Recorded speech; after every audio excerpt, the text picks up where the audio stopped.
What up, y'all?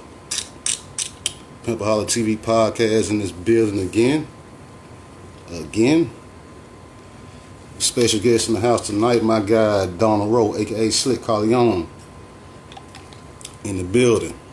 We're gonna wait on him to tap in. You know what I'm saying? Sing the music. The scenic city. Y'all call it Chattanooga, you know what I'm saying? We call it Chat-Town. That's where we from. From Chattanooga, from Chattanooga, from Chattanooga, from Chattanooga, from Chattanooga. Everybody doing? Chattanooga, from Chattanooga, from Chattanooga. Wheels Maal The Pimp. From Chattanooga. We was on Black People Time, so waiting on my guy Slick Karleone to check in, aka Donald Rowe. Should be a nice segment. Pimpoholic TV podcast. Go to YouTube, subscribe to my YouTube channel, Pimpoholic TV. Instagram, Twitter, at Maal The Pimp. Jane, how you doing, lady? What's going on? What's going on, Amber Latrice? Waiting on the guests to tune in, so you know we on Black Time. You know how that go, y'all. It's not that charge to game. On Black Time. How everybody doing today, though? Comes from gangs and drugs, different sides, different pride. Everybody doing? Nothing for thugs. A couple of them being chill mode. We just got out the pen. What's the topic tonight? This is my guy, Slick Karleone. So he's a producer, he's an artist, slash club promoter, slash party host, slash dancer when he wants to be. You feel me? So, you know, we're going to go around, we're going to cover a bunch of things that he do and kind of see what he headed with himself right now. So the topic of the search is going to be his moves and what he's doing. What up, Sage Frost? What up, Cedric? What up? So we're doing it like that, though. What up, Keisha? How you doing, BB? Waiting on this guy. Here you go, right now. Some of them solid to the bone, some of them work for the pro real. You can't just cop from anybody, just depends who you know. I'm trying to tell you, pass him up if he got bricks for the low. Somebody always take the deal though, go right there and cop. And now you look how he got pop. I seen a lot of homies jammed up, most of it was free. Yeah. Yo. Partner. Oh man, you know what it is. Party promoter, rapper, producer, those many different ways of this. My guy Slick Karleone, welcome. How you doing, man? No. I can't hear you that good. You can't hear me? Dang, hold on. Nah. Can you hear me now? You're a little better. Okay. Yeah. What the business is? I'm cool, man. We got a few things we're gonna cover with you, man. Hey, turn your volume up on your phone, dog. Is that better? There you go. You're on point right there. So you know, man, you don't wore a lot of different hats, man. For everybody who don't know, the people who know you, they know what it is. But for people that don't know, you don't wore a lot of different hats, man. From your high school days up until now. And we go way back, so I know a bunch of shit you probably thought I forgot about. You know what I'm saying? So we're gonna cover some shit. First of all, let's start with your music career. The group, Diverse. You, Snoop, rest in peace, Lex. How did that come together? Well, first of all, can you hear me? Yeah, speak up a little bit. Or come closer to your phone or something. I think what it is, when I sit it on the thing, I think it's covering up the mic, so I'm gonna just have to hold it. Yeah. That's better. Yeah, perfect. Yeah. Okay. Well, Lex. Well, I stayed in Pinto. I'm from Eastdale or whatever. So Lex, he started. Lex was he was always doing music or whatever. Lex, he been doing music all his life. I've been doing music all my life. Snoop been doing music all his life. Snoop stayed down. He was in Eastdale too, but he was down the street. He was more so over there by D Drive and all that. You know what I'm saying? Yeah. And then I was in Pinto, and then Lex was across the street in Indian Hills. Right. So, but we all went to Brain together. Lex was in a grade higher than me or whatever. So, I used to go up there at Coop House or whatever at I was making beats with Coop, me, Kane, and Coop and stuff. We was, you know, rapping and stuff in like 9th grade. We started going up his house, messing with the beat machine, you know, just, you know, fooling around and stuff. And so when I ended up getting with Lex, which me and Lex had already been friends all our life since Candy Castle, you know what I'm saying? And I had been knowing Snoop all my life too, you know, since for school. But you know, Lex, we like literally grew up together. So no, I take that back. Lex, he was messing with Vibe Tribe. I don't know if you remember Vibe Tribe. I remember that, yeah. So he was already doing stuff. So Lex was like, man, look, I've been recording at this spot called Vibe Tribe. He was like, man, you know what I'm saying? We need to get together. I see you doing your thing, whatever. He said, man, I think I got an idea for a group. You know what I'm saying? He like, we all different, you know what I'm saying? You know, back. He was on the East Coast shit.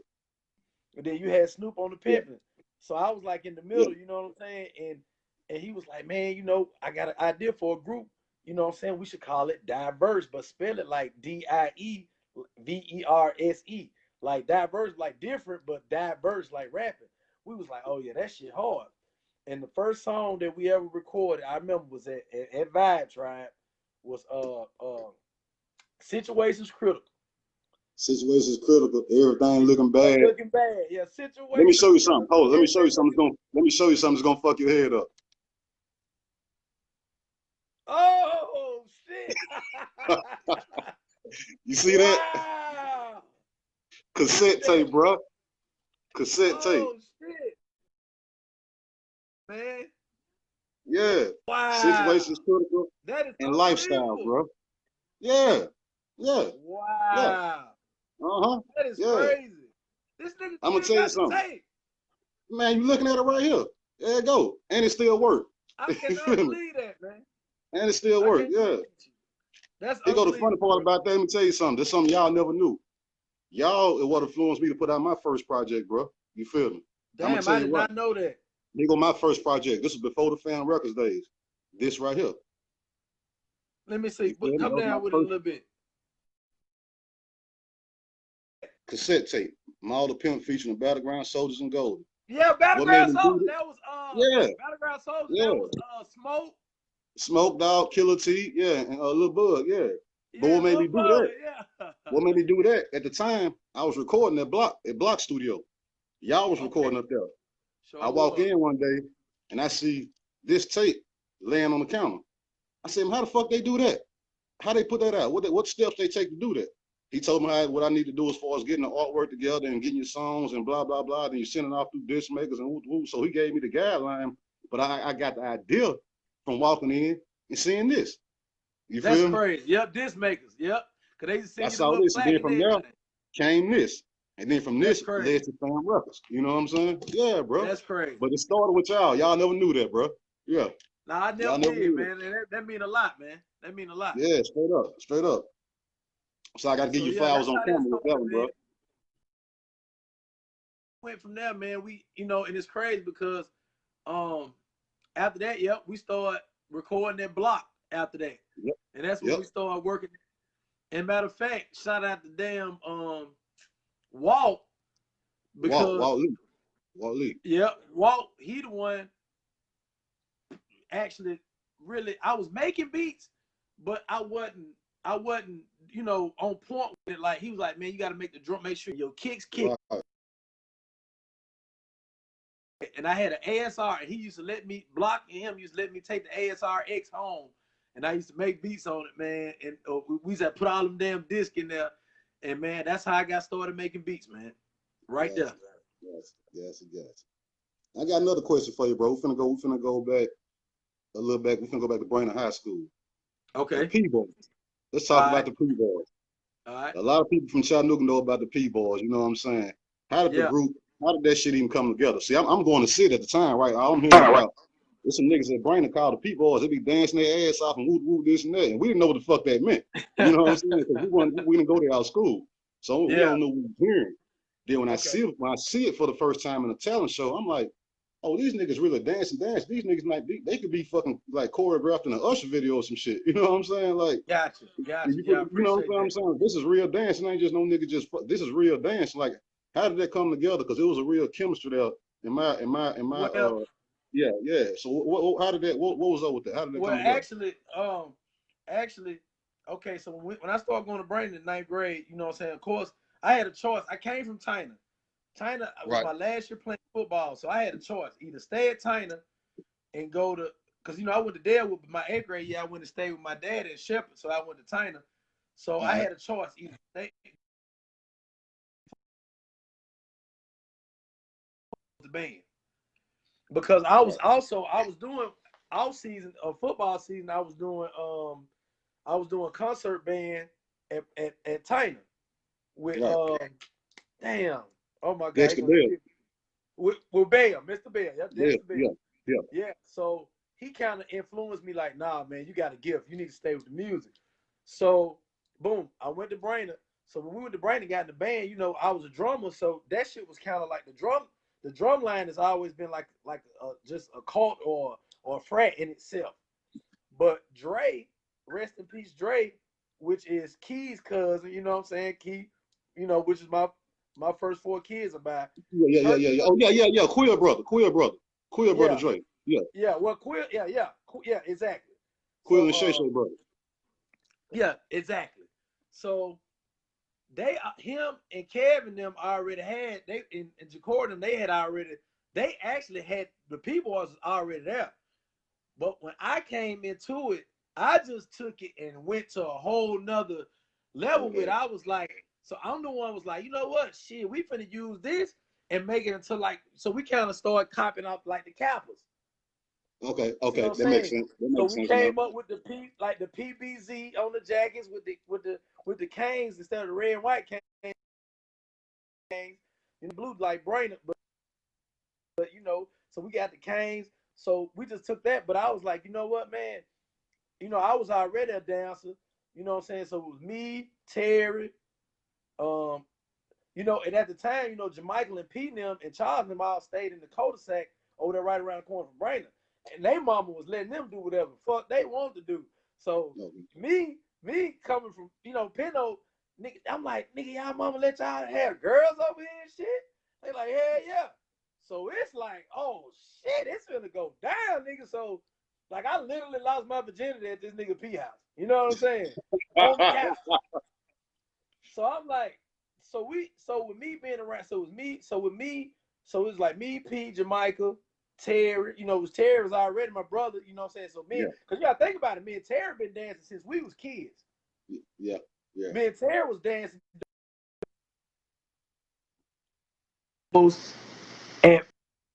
at Dalewood, and we started our first talent show was at Woodmore, but we started winning talent shows at Dalewood, just me and Terry by itself, dancing with Everett Banks' sister, Juanita. So me and Terry was already dancing. So pretty much we just took that.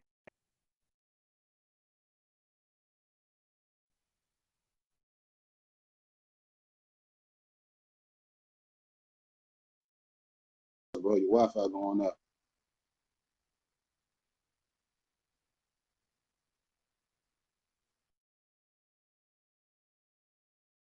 You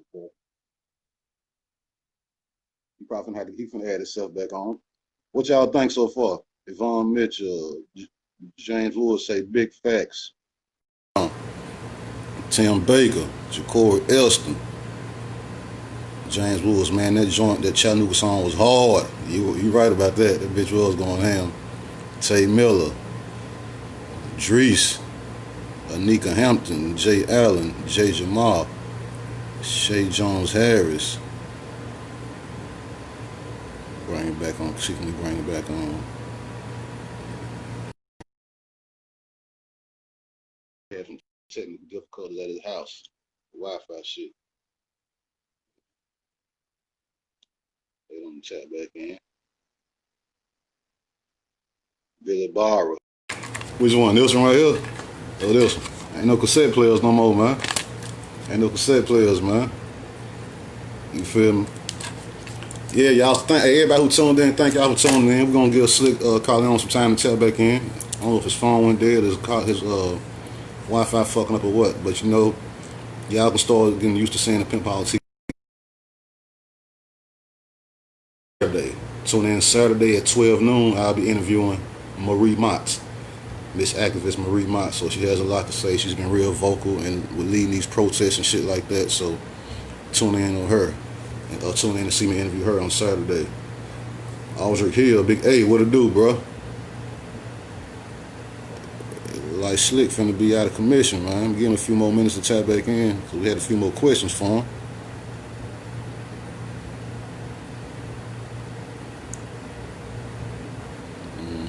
Let me see here.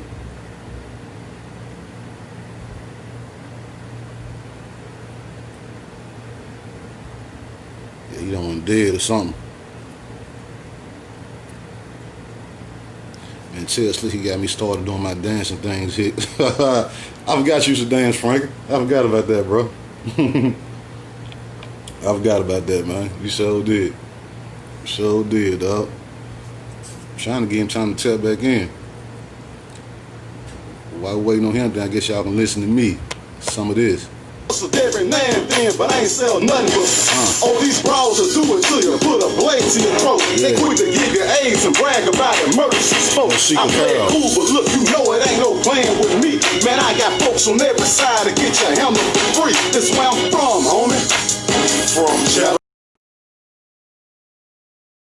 From Chattanooga, from Chattanooga, from Chattanooga, from Chattanooga. What up with y'all out there? Chattanooga, we was Maal The Pimp.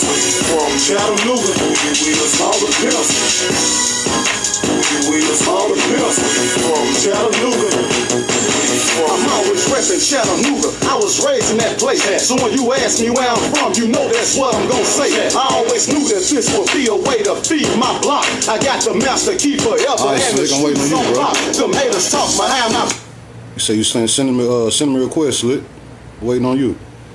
I just tried to add you back in, Slick, and ain't going through. So you gotta send a ring on camera. There you come. There you come. Okay, yeah. Now I want my Wi-Fi. Motherfucking Jamaica keep calling me and shit. I keep pressing the nigga to fucking end. Like, you don't get the fucking point. All right. My fault, man. So what we was at? What we was at? We talking about them. We talking about them. We talking about the people. We talking about the people. Oh yeah, fuck with P now. So yeah, anyway. Yeah. So okay. So that was me. It was me, P. Or it was me, Terry, P, Michael. Of course, James. Rest in peace, James. So that's 6. Yeah, that's right. That's everybody. So that was the dancing group. Right. But then once we started doing the talent shows and shit, that's when all the other, we got P-Boyz Phase 2. That's goddamn. I remember that. You know what I'm saying? Little Man and all them. So the shit just kept going. It got bigger and bigger and bigger. The next thing you know, we started seeing other groups at other schools. At Tiny, you got Top Out, and you had goddamn the Ivory Crew Boys. Then you got the goddamn, you had Matumbo. Then what was Matumbo them? Eastside. Yeah, I mean, you know what I'm saying? You had shit. I mean, the shit just went crazy, and we never knew that it was gonna get to that point, man. And rest in peace, James, man, because you know me and him ended up being drum major my 11th grade year. Okay. And my dumb ass get kicked off a drum major for taking a picture of my dick and sending it to just dumb ass shit, That was man. real smart. We was wild. You know what I'm saying? We was wilding, bro. We literally was living like B2K, nigga. You hear me? I can believe that, bro. Yeah, that shit was crazy. And it was crazy too, because that was my first time getting a taste of the industry, far as how that motherfucker will use you, how motherfuckers will use you, bro. Because that talent show that we did, we had on the Black Tuxedos, the dude who threw that show, I can't remember his name to this day. I wish Mike was here. I've never seen him again, but he knew that he had came in town and he heard about us. He used us as the headliners, bro. You know what that man gave us? Some hotel rooms that was used. He capped out the door. He capped out the door, huh? Did he cap? Boy, the Memorial Auditorium was packed bro, that shit was packed. But we was young. We didn't know no better. All we wanted to do was shine, man. Right. So that was my first taste of how the industry use you when they know you want to have fame and use you to profit off you. That was my first taste of it, man. And still to this day, man, if I seen that nigga today, bro, I would not be able to take. If I seen him, I'd probably know him. Because I always said, if I ever see that nigga, he gonna pay me. You hear me? And pay us, goddamn. Oh, that's funny, bro. I got another question. for you. All right. You finna speak on this. The Karleone family. How did that come about? You know I got it. Let me check this out. Everything, right? Oh shit! In the original case. CD still in everything, bro. Wow, that's amazing. Yeah. I'm a collector, bro. That's amazing. That is pure amazing, bro. That don't even make no sense. How did the Karleone family come together? Let me set this up so I can tell you about this. I'm getting tired of holding this damn phone. Make sure I can still hear you though. Can you hear me? From a distance, Can you hear me? Yeah. Hold on, let me pull it close. All right, can you hear me now? Yeah. Turn it up. All right, you ready? Can you hear me? Yeah. All right, good. So, boom. So, remember Divergent, we was recording that block. Yeah. So, by this time, you know what I'm saying, around 11th grade time, 10th, 11th grade time, you know, Lex, he decided, you know, he was going to move to Atlanta. You know, he started working with LaFace and all that stuff. So, by this time, you know, I'm in the streets now. I'm in the streets a little bit. You know, I'm doing my little thing, whatever, around 11th, 12th grade. Yeah, more like 12. So I'm at the studio by this time. I done kind of start converting over a little bit from the ASR over to the MPC a little bit. You know what I'm saying?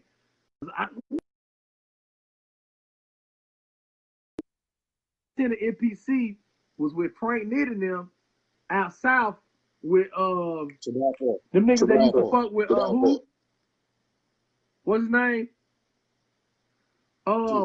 What's that? Them niggas used to fuck with them niggas Dayton family. Remember they used to be out south and shit. And what's the name? I forgot the name of them niggas' name, that group. But anyway, I seen the NPC. I was like, man, what the fuck is that? You know what I'm saying? You're like, oh nigga, that's the NPC. Bro, when I touched that motherfucker, I was like, oh my God, this bitch is the truth. So I was kind of in conversion of that. But where I'm at Block Studio still just doing beats and shit, you know, working with Walt, working with Block. So this was my first time seeing him. This is my second time seeing him in life. But all of a sudden, here come Cash, walk through the door. I never forget it. He had on a Dolce & Gabbana, like a suit, like a one piece, like a nigga work on a car on, you know what I'm saying? He had on one of them, like a Dolce & Gabbana jumpsuit. He was fresh, you know what I'm saying? He was like, oh, what's up? What up? He was like, what up? He was like, look, what up? He called me Donald. Then he was like, what up, D-Ro? You know, beats, you know, I'm fucking with that rap shit. Now, you know what I'm saying? At this time, he really up. He on the run. He in the suburb. You know, he getting it. He like, yeah, man. You know what I'm saying? I'm thinking about starting this group. And by this time, they already had Lil Red because of Tori Hines. So they already had Lil Red because, you know, Red was going to China. And Lil Red was going off since he was a kid. You feel me? Yep. So they already had, they was like, we working on Lil Red shit. But at the time, Walt was doing the beats. Okay. You see what I'm saying? Okay. So he was like, but we want to bring you in as an in-house producer and make you part of the group because we know you. Because I had already started working on my first album by myself, my first solo project. And Block had let him hear it. So he was like, shit, we want you to be part of the Karleone family. You know what I'm saying? So back then, you know, we all on that's when, you know, Master P out. Cash wanted to be like Master P, you feel me? And my beats would sound like No Limit. And I ain't even know my shit would sound like No Limit. Because, you know, you would sound like some niggas and not even know you sound like them. Yeah.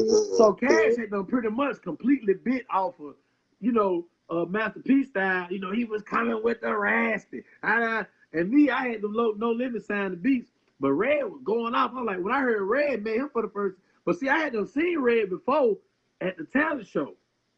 At Titan when we had the all white on. But I didn't really, I knew Red because we went to church together and stuff, but I didn't know him like that. So Red brought in, so with me already dealing with Kane, I was like, well, I got somebody I want to bring in. So I brought Kane in, Red brought in Quarterman, and we all kind of brought Gigi in because I was already friends with the Miss Carly started. Yes. The one that's Jack. Yeah, Jackie cousin, yeah. Okay, all right. So Quail and Gigi is Quail. Quail good. That's Gigi sister. I mean, that's Gigi and her Gigi brother and sister. Yeah. So we but at the whole time now, me and Cash is close like this. The whole time I'm not this nigga on the highway. He running the work back and forth. You feel me? Yeah. So I ain't knowing it. He the first nigga we going to his mama house. I'm not knowing this what he doing. You see what I'm saying? So we going down and we got some little hole. We done met at Greenbrier. We kicking. He had just got the green Lexus on gold. So we down in Atlanta clowning. So he come home one day. He pulls some shit out. And nigga, he got the microwave open. He got the goddamn thing. He dropped the shit in there. I said, man, what the fuck? Well, I said, nigga, what the fuck is that? He like, boy, this him. He like, nigga, this, that's my first time ever seeing crack. This nigga cooking the cookies up, you know what I'm saying? So that's when now I'm introduced to a whole nother life. Yeah. So he knew I was fucking with the green a little bit. So he introduced me to a Jamaican nigga down there. And that's when the rest was history. So that's how I started balling. So now we balling for real. So we balling so that's how we, you know what I'm saying? That's how we end up opening one in chat. We really get money. That's why we had the limo. Like we really, nigga, we getting it. We going to Gentleman Club 112 with 20,000 in our pocket. I'm young, nigga. I done bought the Infinity Jeep. Like it's going down. Like we really living that life. It's so. But the crazy thing about it is, as time went on, shit started happening. Cash called the case and shit. So me and him started bumping heads a little bit because my personality. He knew I had a strong personality. We was like the devil and the angel. So we was like yin and yang. Like we worked good together. But it got to the point to where it was like when he wasn't feeling like his money was right and mine was still right. He felt like I was trying to take the group over, but it wasn't that. I was just trying to continue the group. You see what I'm saying? Yeah. Because he didn't have the money at the time to keep it going. So when we dropped the CD, the first one we did was Made Men. Then we came with Lost Me. But then if you look at them CDs and you look at Under Investigation, two totally different type of things because by that time I had took over, which I had done took over the store too and went in and gave everything a facelift. Made shit look more professional. You see what I'm saying? Up the billboard on Brandon Road. I remember that. So I just pretty much I remember. Yeah, I just kind of like took the driver's seat and started just took it to another level, man. And after that, well, let me see. Before Under Investigation, I did Too Damn Slick. My fault. I take that back. It was Made Men, Lost Me, then I did Too Damn Slick. Yeah, I did that. And then everybody kind of was like, boy, that motherfucker hard. So that's when we came with Under Investigation after that. Then, Cash did Life of a Young Millionaire. That shit was hard. He did like 3 CDs. I mean, so at this point in time, we just started, but as I got older, we started growing apart because we had 2 different outlooks on life. Yes. But I love that nigga to the day, you know what I'm saying, today he died, rest in peace. But we just had 2 different ways that we had outlooks on life. And as we got older, everybody started kind of, going their own separate ways, man. But I still love everybody like my brother and sister, man. But that Karleone shit, I still bear that name. People always ask me, like, what the K stand for, I tell the nigga today, Karleone, nigga, you know what I'm saying? And I'll always be Slick Karleone. I may not say it, but I'll forever be Slick K. I never drop that name. You know what I'm saying? Cash for a lot of the lessons and me becoming, because not only did Cash teach me a lot of stuff, but the people that he introduced me to, Elo. Remember, I did Elo CD. Remember, I produced Elo whole CD. Elo couldn't rap worth shit. Huh? Was it the Colors Boys to me? Colors Boys. Yeah. Him and Mark. Trick Face.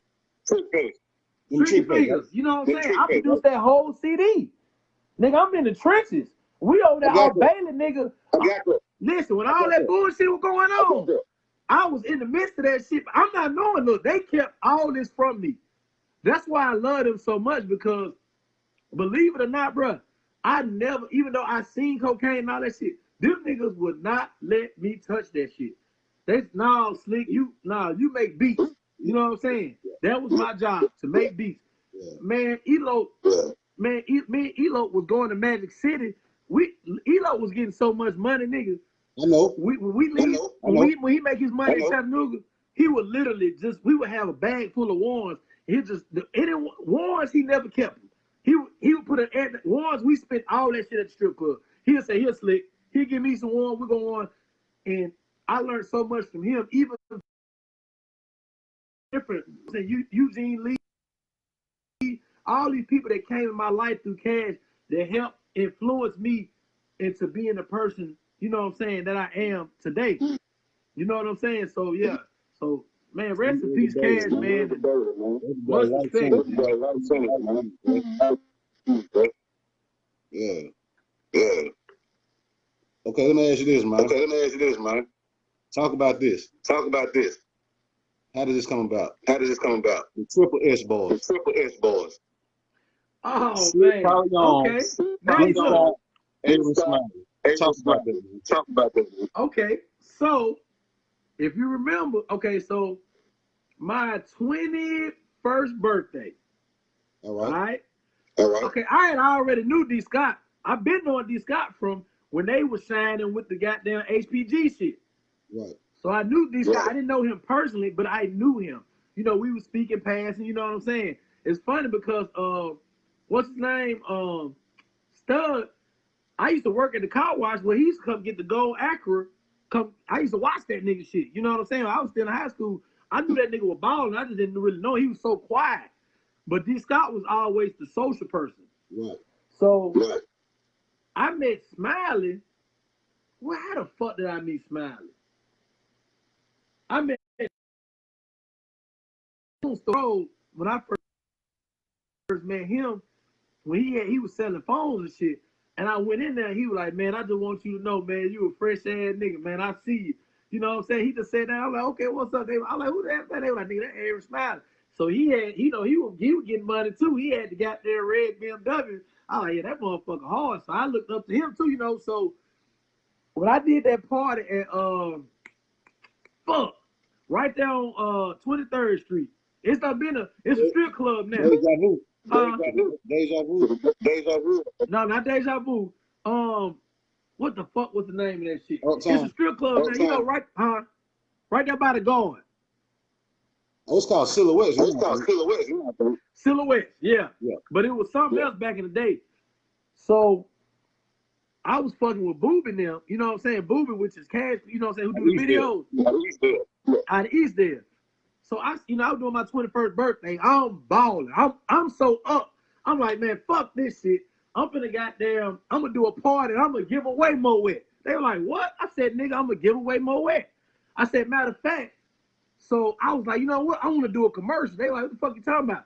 I was like, no, I said, I don't want. I said, how come I can't put a commercial on TV like what's his name? The nigga, I got it. The chicken commercial. You remember the chicken statue commercial? I got it.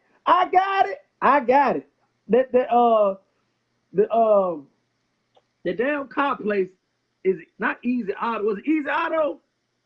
I don't know that commercial. Man, yes you do, bro. The big yellow chicken, nigga. That shit used to be on TV. But it was over there off of not is that Ringo? Where all the cheap ass fucked up cars be at? Rossville Boulevard. That's what that place was. And they had a commercial. But anyway, I was like, well, shit, if they could put a commercial on TV, I bet you I could. So I ended up going to Comcast, and that's when I found out that TV was literally not even 10% of what niggas was paying to get on the radio. I said, you know what? Give me every slot I can get. I was like, and that's when BET was still hot. I said, I want to air all my shit on BET. Booby, we shot the commercial down at the Choo Choo. I had Trick and Nick in it. Bowlegged had Trick and Nicky. I was fucking with at the time. I said, baby, I just want to get your legs walking. And I had the robe on with the cigar. They were like, this nigga crazy. I was like, yeah, it's going down my 21st birthday. And man, that motherfucker, it was a line all the way down 23rd Street, it seemed like. So after that party, that's when I ran into Smiley and D. And Smiley actually came up with the idea, man. Easy Auto. That was it. He was like, bruh.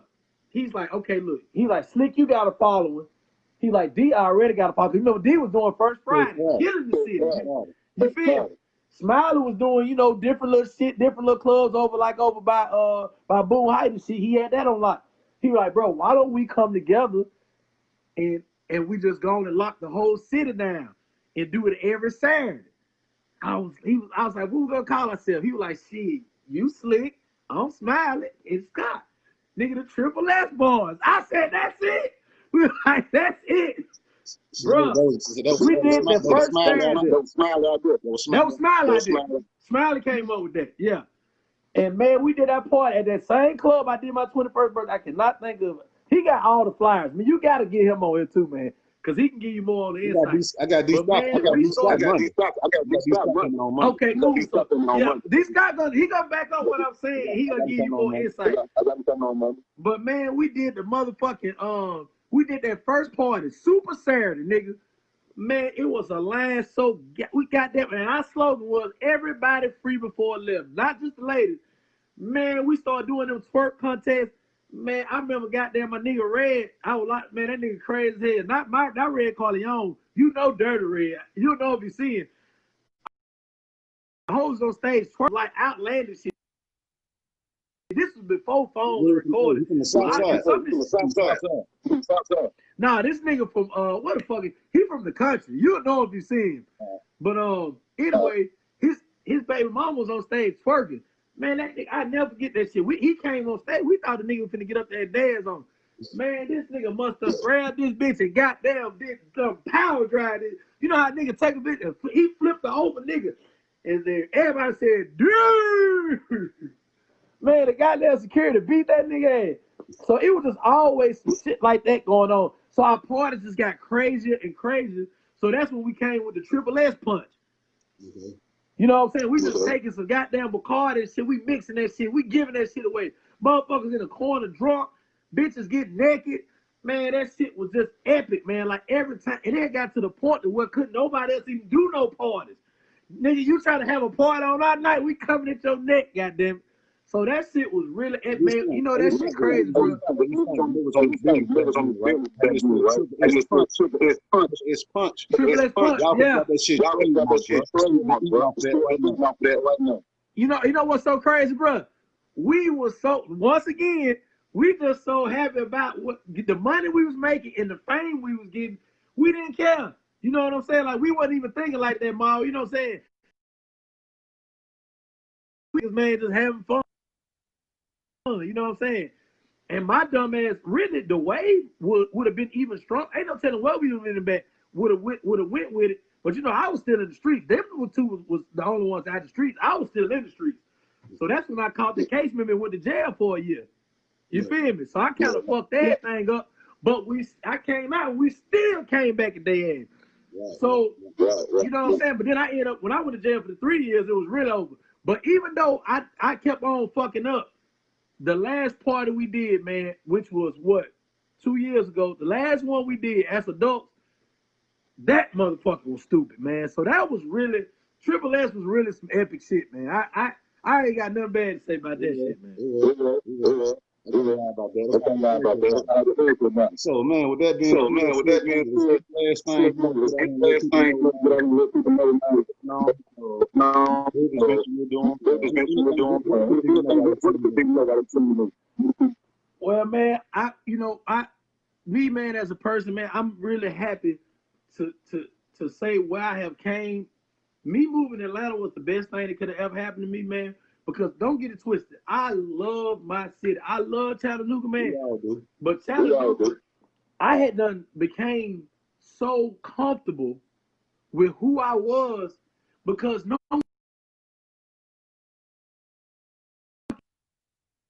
in Chattanooga, because no matter where I went, it was love. So I had got too comfortable, so I couldn't grow. When I went to jail, man, and started cutting hair, that was the best thing I could have ever did, man. Moving to Atlanta and getting out of my comfort zone. So I advise anybody, man, in Chattanooga or wherever you at, get out of your comfort zone to go, because now I feel like I'm at a level of my life that I've never been. Not only for as mentally, spiritually, I ain't got to look over my shoulder no more. I'm on probation, thank God. One of the main barbers and stylists down in here got new music shit going on. I adopted this new, I'm older now, so I still do rap, but I kind of got pushed into Southern Soul by one of my colleagues down here named Kool Ace, who who I did a group with. That's for another interview. But I started, I'm still doing the music, but I'm on some whole other shit. So I got that coming out, and still doing part. I just like to say, man, I appreciate each and every last person that has had any type of influence on my life, whether it's good or bad. I love each and every person from Chattanooga, Tennessee, from goddamn Eastdale to the South Side to the West Side.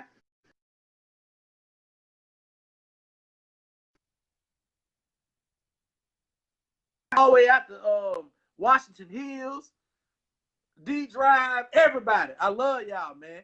God damn it, North Chattanooga.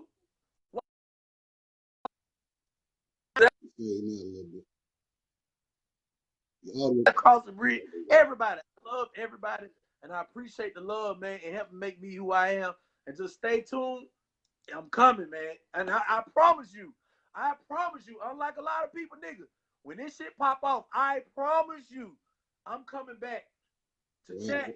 Right. And I'm building some shit, and I'm funding some shit. I'm gonna make sure that my kids gonna be able to remember the legacy that I left on Chattanooga, man. That's a promise. That's important, bro. I'm glad that you speaking about growth and material, bro, because a lot of the younger generation to hear that. Then some niggas our age, because there's some niggas our age who still really 18 in their mind frame, bro. You know what I'm saying? So I'm glad that you know what I'm talking about, yeah.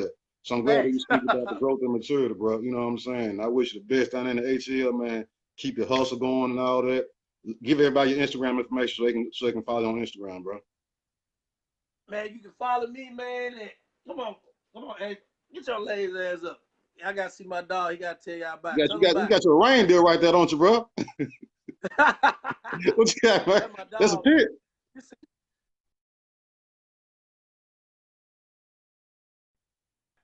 You can follow me at Slick 3821, and well, you know my Facebook, so yeah, just follow me on Instagram, Slick 3821, man.